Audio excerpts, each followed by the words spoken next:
Representante povo e Parlamento Nacional lamenta a decisão tribunal. Nebe aplica de pena multa barguido sira caso esquema call center. Lamentação ne hatohusi deputado bancada Fretilin. David Dias Jimenez mandati ba jornalista sira. Liga o caso esquema call center no crime organizado. Nebe acontece bebe ikona. Mas be tribunal fode pena multa barguido sira. Caso hirakne acontece bebe klaus tama lei fraco. Mas be interpretação na executa lei maclatuir dalang, nomeação inconstitucional, no dala ruma envolve mos husi mafia sira, no ne halo ema tamasai ilegal livremente, no crime transnacionais ia início ema balung Timor-Leste envolve. Deputado nemos protesta com budget privado nebe atraca e aeroporto internacional Nicolau Lobato Comoro, mas be parte segurança lá tem objetivo lolos, no mandati desconfia, ia interesse for larang. Buat ini laos lei makalah forte.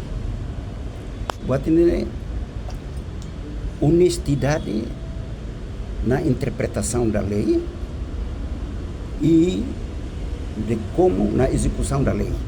Lei é forte ela.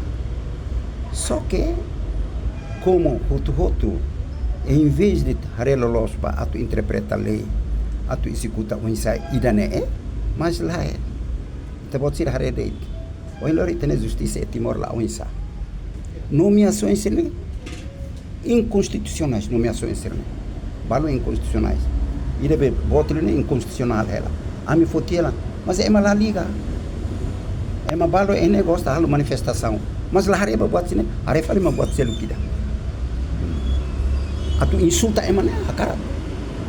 Mas bem, atu harele lo situação nela awan unisa nela coi não me assusta o todo é na escola de direito a rede fali baba artigos constitucionais sirne nomeações sirne tuir galai tá nomeações sirne lá tuirona então e tem justiça mas lá ona nessa né é uma balo halobe indícios nem aquelas é uma balo halo batida be passaporte falsificação de documentos para retam passaporte.